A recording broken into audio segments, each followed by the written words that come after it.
Estamos de vuelta en esta entrevista de los domingos de Portavoz Noticias, hoy junto a Claudio Huepe Minoletti, Claudio Huepe Jr., lo reitero. Él es académico y coordinador del Centro de Energía y Desarrollo Sustentable de la UDP, la Universidad Diego Portales. Y quedamos pendientes con el siguiente tema. ¿Dónde están las oportunidades de explotación energética, ojalá sustentable, verdad, en el norte, centro y sur de Chile? ¿Qué cosas podemos cambiar en materia de energía, por ejemplo? ¿Qué podemos hacer en el norte de nuestro país? A ver, yo primero quiero hacer una distinción que yo creo que es muy importante, es que no todo hay que pensar que el tema energético hoy día es electricidad. ¿Ya? La electricidad dentro del consumo energético del país es un porcentaje bastante menor del consumo total. Por supuesto es esencial, porque hay muchas cosas que solo podemos alimentar con electricidad, desde los televisores, los computadores, los teléfonos, etc. Pero no es lo único. Hay que pensar que, por ejemplo, hay consumo en Chile de leña, que equivale en términos de energía a lo que consumimos de electricidad o más.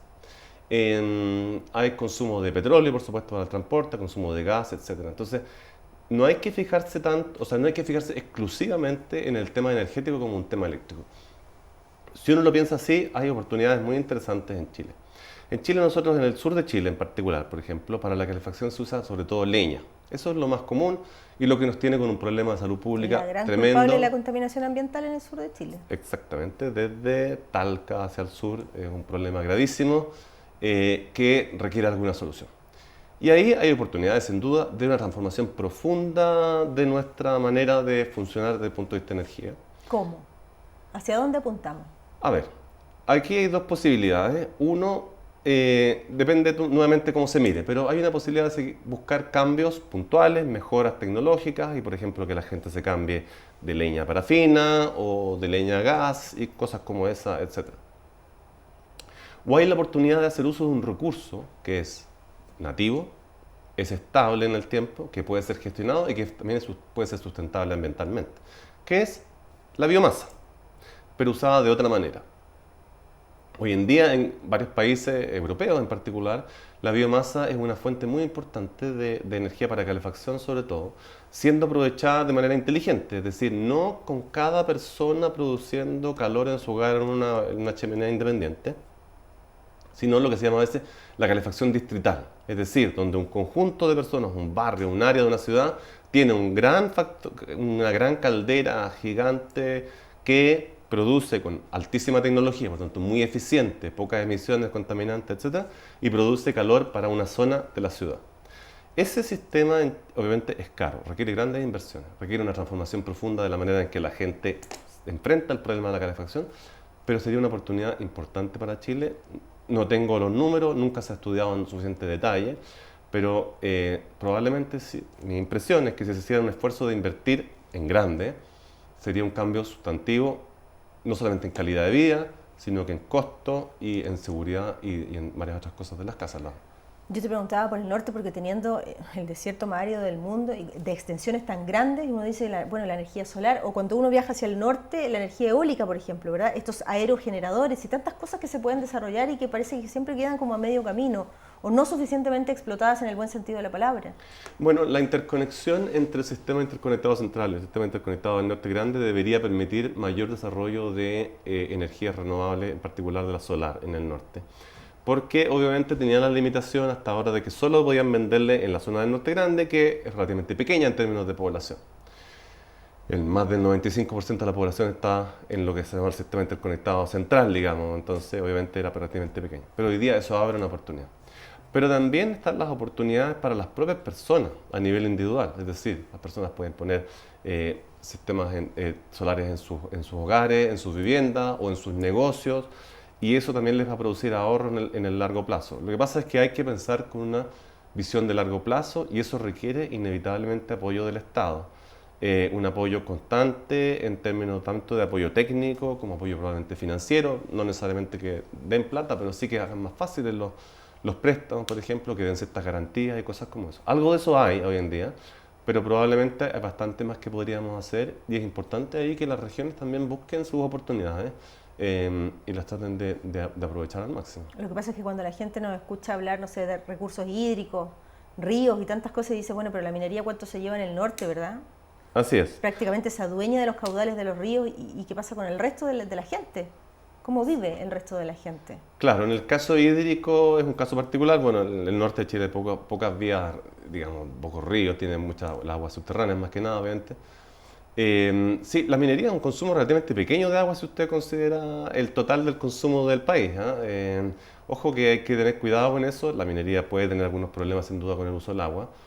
Pero si consideramos el uso total, por lejos el que más usa la agricultura, por lejos, no hay comparación. Estamos hablando de que la minería tiene un porcentaje que no debe ser ni la mitad ni un cuarto de lo que usa la agricultura en términos de consumo total de agua.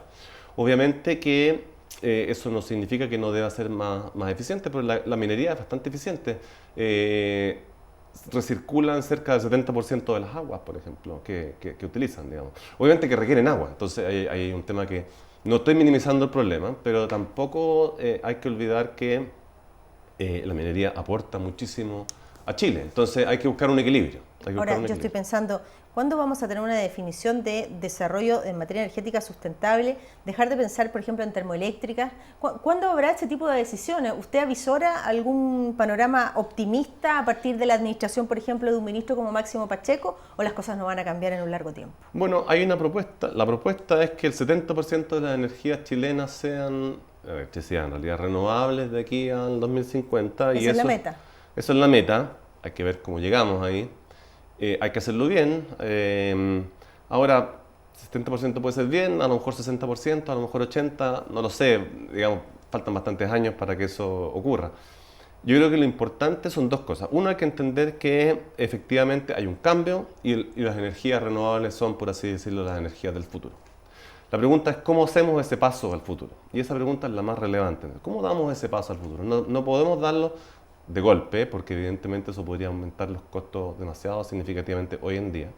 Pero tenemos que ir dando pasos certeros. Yo creo que en general los pasos que hemos dado van en la dirección correcta.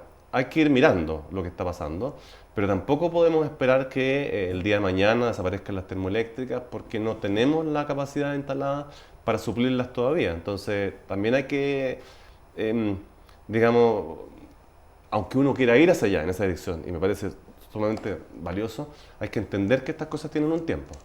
Para cerrar la conversación, yo le quiero preguntar a Claudio Huepe, ya coordinador, ¿verdad? Académico además, y experto en materias de energía. Si usted tuviera la oportunidad de ocupar un cargo como ese, ministro de Energía, ¿cuál sería su primera medida? Yo no creo que sea la persona más adecuada para ser un ministro de Energía, pero... ¿Hacia dónde iría su impulso?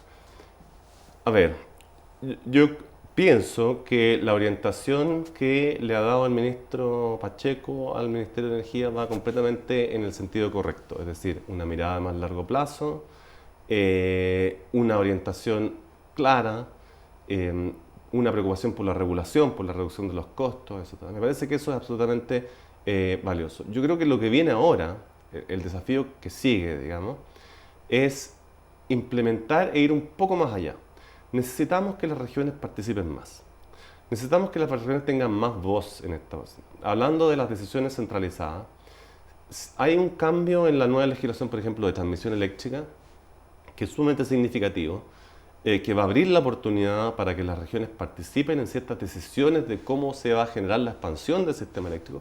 Es importante que las regiones lo aprovechen bien y participen y en el fondo y tengan una acción. Yo creo que lo que viene ahora, lo más fuerte, es la implementación. Hacer ese cambio, en el fondo ahora se está diciendo, mire, vamos hacia allá, pero a veces la premura hace que hay cosas que tal vez, a mi entender, podrían digamos, discutirse un poco más, trabajarse un poco más. El tema de las compensaciones por los efectos locales es un tema sumamente importante, pero hay que tener cuidadoso. O sea, no hay que olvidar que lo fundamental es que los proyectos sean mejores. No, es decir, podemos caer en la trampa de por decir que estamos compensados por tener un proyecto eléctrico, ya no necesitamos un proyecto eléctrico tan bueno. No, necesitamos proyectos eléctricos que sean mucho mejores. Entonces, lo que viene ahora, el desafío grande, es de la implementación. ¿Cómo hacemos que las regiones participen y que haya un justo equilibrio? Es decir, una región no puede considerarse la dueña de un sistema eléctrico porque somos parte de un país, pero también son los dueños de casa, por así decirlo. Entonces deben ser respetados y deben ser considerados y deben tener un rol preponderante. Claudio Huepe Minoletti, ingeniero comercial, economista, ya lo hemos dicho, académico y coordinador del Centro de Energía y Desarrollo Sustentable de la UDP, Universidad Diego Portales. Muchísimas gracias por venir a conversar con las regiones de Chile. Gracias a ustedes por la invitación. Y gracias también a la gente que nos está mirando por acompañarnos en esta nueva entrevista de los domingos. Nos reencontramos la próxima semana. Hasta pronto. Con el auspicio de Arcatel, Asociación Regional de Canales de Televisión de Señal Abierta de Chile, hemos presentado Portavoz Noticias.